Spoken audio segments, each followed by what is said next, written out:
আসসালামু আলাইকুম। অনার্স ভর্তি পরীক্ষার প্রথম মেধা তালিকা প্রকাশের পর অনেক শিক্ষার্থীর মনে একটাই প্রশ্ন, দ্বিতীয় মেধা তালিকায় কারা চান্স পাবে। তো আজকের এই ভিডিওটিতে আমরা জানবো দ্বিতীয় মেধা তালিকা কাদের জন্য, কারা এখান থেকে সুযোগ পেতে পারে এবং দ্বিতীয় মেধা তালিকার পরে কি কি ধাপ রয়েছে। তো এই সব বিষয়গুলো নিয়ে তোমাদেরকে আজকে আমি বিস্তারিত জানাবো, তাই সম্পূর্ণ ভিডিওটি না টেনে দেখো। আর আমার চ্যানেলে যারা নতুন তারা অবশ্যই আমার চ্যানেলটিকে সাবস্ক্রাইব করবে, আর ইতিমধ্যে যারা সাবস্ক্রাইব করেছো তাদেরকেও অসংখ্য ধন্যবাদ। Don't forget to subscribe.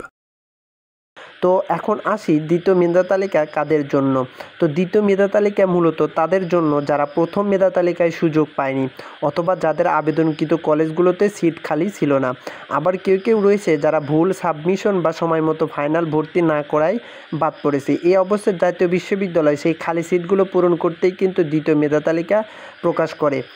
তো এখন আসি কারা চান্স পেতে পারে দ্বিতীয় মেধা তালিকায়।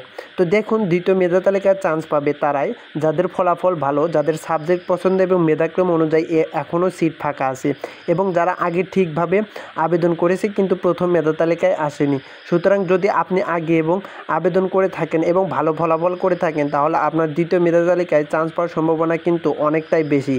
এবং আমি গোপন সূত্রে জানতে পেরেছি তোমাদের যাদের 150+ মার্ক রয়েছে জিপিএ এবং তোমাদের ভর্তি পরীক্ষায় নম্বর সহ তাদের কিন্তু দ্বিতীয় মেধা তালিকায় চান্স পাওয়ার সম্ভাবনা অনেকটা বেশি। এরপর দ্বিতীয় মেধা তালিকায় তোমরা যদি নাম আসে তাহলে তোমরা কি করবে। তো দ্বিতীয় মেধা তালিকা প্রকাশের পর যদি আপনার নাম আসে তবে নির্দিষ্ট সময়ের মধ্যে কিন্তু অনলাইন ফাইনাল ভর্তি ফর্ম পূরণ করতে হবে। এটা কিন্তু খুবই অল্প সময় দেওয়া হবে।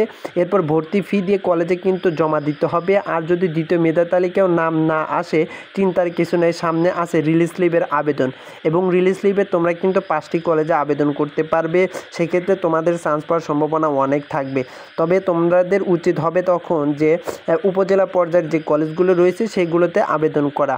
তাই এখনই চেক করে ফেলো আপনি আবেদন করেছেন এমন কলেজ এবং বিষয়গুলোতে সিট খালি আছে কিনা, কারণ সেটি আপনার চান্স পাওয়া নির্ধারণ করবে।